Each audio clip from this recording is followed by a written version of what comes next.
Hey, what's up, guys out there in Nerdland? It's C Monty checking in with Nerd Era, where nerd culture reigns supreme.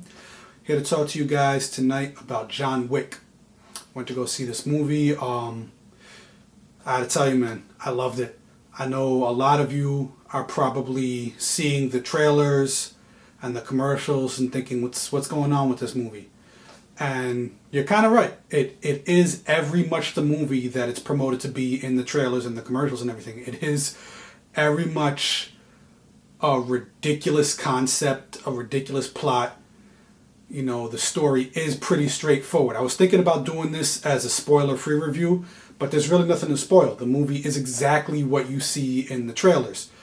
Keanu Reeves plays John Wick, a retired hitman, crime enforcer or whatever, who leaves the criminal underworld to go get married. And his wife winds up getting sick and dying, and she leaves him a puppy. The last thing she does is leave him a puppy, so he still has something to love. He still has something to care about and kind of keep him tethered to this world and kind of keep him focused on being a good guy and, not being a murderer or whatever. And so it very much is that story. There's nothing to spoil. It goes straight forward to that plot. So we have the whole thing about his wife, his dying wife, leaves him a puppy, something to care about. And then one day while he's out and about, he's filling up his car, his 1969 Mustang, at a gas station, which is an amazing car. I love that car. I love the 69 Mustang. It is beautiful. This car is freaking beautiful, man. I love it. And while he's at the gas station, he comes across Theon Greyjoy. Alfie Allen plays the son of a crime boss who we later find out that John Wick used to work with. And so, Theon asks John Wick how much he would want for the car. John tells him car's not for sale.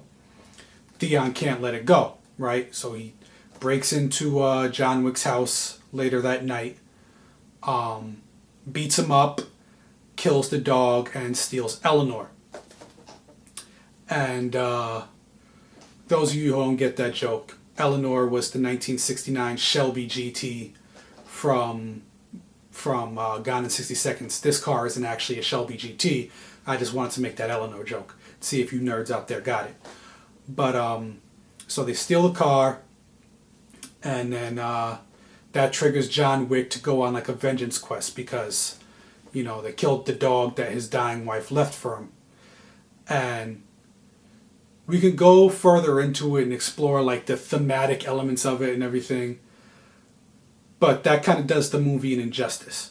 He does later on kind of confront the crime boss and say, it's not just the dog, it's what the dog represents. The dog represents the last bit of hope I had after my wife died, and your son killed that, da-da-da-da. But it's, it really does the movie an injustice, a disservice to try and make it deeper than what it is, which is just a really, really awesome action movie. Just a really just fun action movie. And it's a movie that knows exactly what it is, doesn't try to be anything else, doesn't try to be better than what it is. Very much like the Expendables, the first Expendables was. And I know you guys are probably going to give me a lot of grief because I kind of trashed the Expendables 3 earlier this summer, and I'm kind of giving this movie a pass. I feel the difference is that Expendables 3 kind of forgot what it was supposed to be, whereas this movie knows exactly what it is. It's just a fun action movie. Keanu Reeves nails it on the head.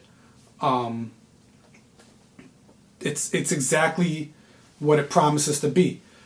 And this is one of those movies that if you are a fan of action at all, if you are a fan of fun action films in any way, you will love this movie. It is just one of the most well choreographed, stylish action films that I have seen in quite a while.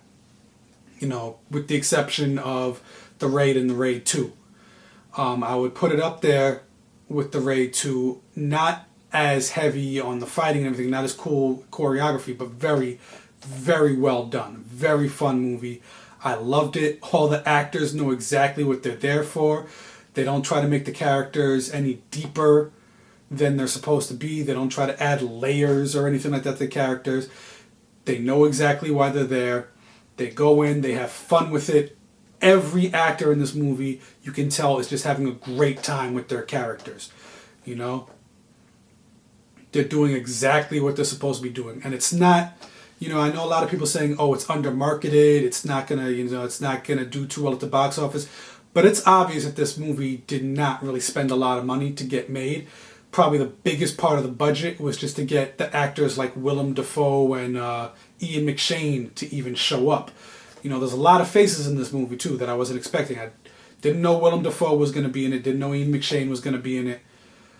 I think I saw Lance Reddick in one of the trailers, but I didn't know that Dean Winters was going to be in it. Dean Winters, a.k.a. O'Reilly from Oz, a.k.a. Mr. Mayhem from the Allstate commercials. Anyway, I'm kind of going off topic. This was a really fun movie. Every actor does exactly what they're supposed to be doing.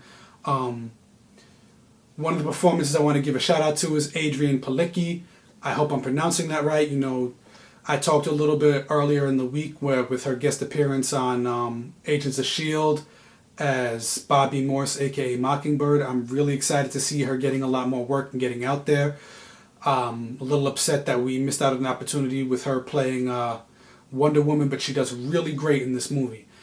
And Adrian, if you're out there, you know, I just want to let you know, I think you're an extraordinary, talented actress. I think you're beautiful, and I respect you as an individual and as a person, as a human being. So, what's up? How you doing? All jokes aside, she did very well in this movie. You can tell that she's going places as a female star, especially in action films. She should have been in The Expendables. She should definitely be in The Expendables. If they make that movie, she should definitely be in the all-female cast of Expendables. I think she deserves it. But yeah, it's a very fun movie, very straightforward, gets right to the point, very well choreographed action, very stylish. You know, I loved every second of this movie. I love the rules that they set up for the criminal world. It's very kind of separate from regular society.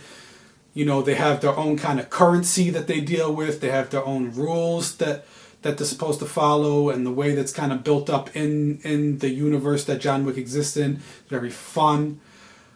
Awesome movie, man. Like one of the best times I've had at the movies this summer since The Raid. You know, it was very good blend of humor and action, and there was even a quick little monologue by Keanu Reeves, a little delivery that he had that, you know, a lot of people say that he kind of has wooden acting, that he's not a very good actor or whatever like that, and his acting is very stiff and wooden.